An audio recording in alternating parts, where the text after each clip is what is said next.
ఆ ఒక్క సలహా తన జీవితాన్నే మార్చేసింది. ఏకంగా గూగుల్‌కి సీఈఓని చేసేసింది. మన పెద్దలు అప్పుడప్పుడు చెబుతూ ఉంటారు, ప్రతి మగవాడి విజయం వెనుక ఒక ఆడది ఖచ్చితంగా ఉంటుంది అని.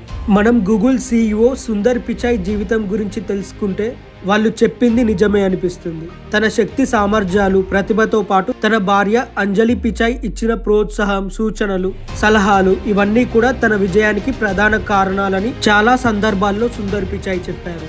సుందర్ పిచాయ్ గురించి చాలా మందికి తెలిసే ఉంటుంది.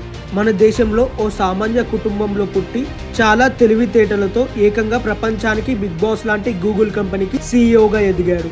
గూగుల్ పేరెంట్ కంపెనీ మాతృ సంస్థ అయిన ఆల్ఫాబెట్ సుందర్ పిచాయ్కి 2022లో $22.6 కోట్ల జీతంగా చెల్లించింది. 2022లో అతని శాలరీ $22.6 crores, అంటే మన ఇండియన్ కరెన్సీలో 1854 కోట్లు, అంటే రోజుకి 5 కోట్ల ఆదాయం. ఈ ఆదాయంలో చాలా వరకు తన పేరుతో ఉన్న షేర్ల నుంచి వచ్చింది. మరి ఆ స్థాయికి ఎదిగిన సుందర్ పిచాయ్ సక్సెస్ సీక్రెట్ ఏంటి? ఆయన వెనుకాల ఉండి అతని భార్య అతన్ని ఎలా ప్రోత్సహించిందో ఈ వీడియోలో తెలుసుకుందాం. సుందర్ పిచాయ్ 1972లో జూన్ 10న తమిళనాడులో ఉన్న మదురైలో జన్మించాడు. చెన్నైలో పెరిగారు. ఐఐటి ఖరగ్పూర్లో కెమికల్ ఇంజనీరింగ్ చదివారు. దాని తర్వాత స్టాన్ఫోర్డ్ యూనివర్సిటీ నుంచి మాస్టర్స్ ని పూర్తి చేసుకున్నారు. అమెరికాలోని వాల్టన్ స్కూల్ నుంచి ఎంబీఏ చదివారు. తర్వాత 2004లో గూగుల్లో జాయిన్ అయ్యారు. దాని తర్వాత 2019లో గూగుల్ కంపెనీకి సీఈఓగా ఎదిగారు.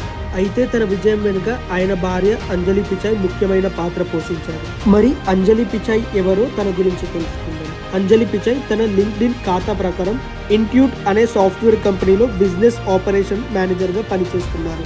అంతకు ముందు తను యాక్సెంచర్ కంపెనీలో పనిచేశారు. ఆమె రాజస్థాన్లో జన్మించింది. ఖరగ్పూర్లోని ఇండియన్ ఇన్స్టిట్యూట్ ఆఫ్ టెక్నాలజీలో ఆమె ఇంజనీరింగ్ పూర్తి చేశారు. ఆమె కూడా కెమికల్ ఇంజనీరింగ్లోనే పట్టా పొందారు. ఆమె తండ్రి ప్రభుత్వ పాలిటెక్నిక్ కళాశాలలో ఉద్యోగి. మరి సుందర్ అలాగే అంజలి వీళ్ళిద్దరూ ఎలా కలుసుకున్నారో చూద్దాం. ఐఐటి మొదటి సంవత్సరంలో ఉన్నప్పుడే సుందర్ పిచాయ్తో అంజలికి స్నేహం కుదిరింది. అంజలి, సుందర్ పిచాయ్ ఇద్దరు కలిసే ఇంజనీరింగ్ పూర్తి చేశారు. కాలేజ్లో ఉన్న సమయంలోనే నిశ్చితార్థం చేసుకున్నారు. ఆ తర్వాత సుందర్ స్టాన్ఫోర్డ్ యూనివర్సిటీలో చదువుకునేందుకు అమెరికా వెళ్లారు. ఆ తర్వాత వారు చాలా కాలం కనీసం మాట్లాడుకోలేదు. దీనికి కారణంగా ఆ సమయంలో సుందర్ దగ్గర తనకు కాల్ చేసి మాట్లాడేంత డబ్బులు లేకపోవడమేనని ఓ సందర్భంలో సుందర్ చెప్పారు. దాని తర్వాత వీరిద్దరికి వివాహం అయింది. మరి సుందర్ పిచాయ్కి అంజలి పిచాయ్ ఇచ్చిన సలహా ఏంటో చూద్దాం. సుందర్ పిచాయ్ తన ప్రస్తుత స్థానానికి అంజలి పిచాయ్కి క్రెడిట్ ఇచ్చారు. తాను గూగుల్లో పనిచేస్తున్న సమయంలో తన ప్రతిభను గుర్తించి యాహూ, ట్విట్టర్ లాంటి పెద్ద పెద్ద సంస్థలు అత్యధిక ప్యాకేజీతో ఉద్యోగాన్ని ఆఫర్ చేశాయి. ఆ సమయంలో సుందర్ పిచాయ్ గూగుల్ని వదిలేసి ఆ కంపెనీస్లో జాయిన్ అవ్వాలనుకున్నారు. అయితే అంజలి పిచాయ్ మాత్రం గూగుల్ని వదలొద్దని సలహా ఇచ్చింది. దీంతో ఆఫర్లను సుందర్ వదిలేసుకున్నారు. ఆ నిర్ణయం ఇప్పుడు సుందర్ను ఉన్నత స్థాయిలో నిలబెట్టింది.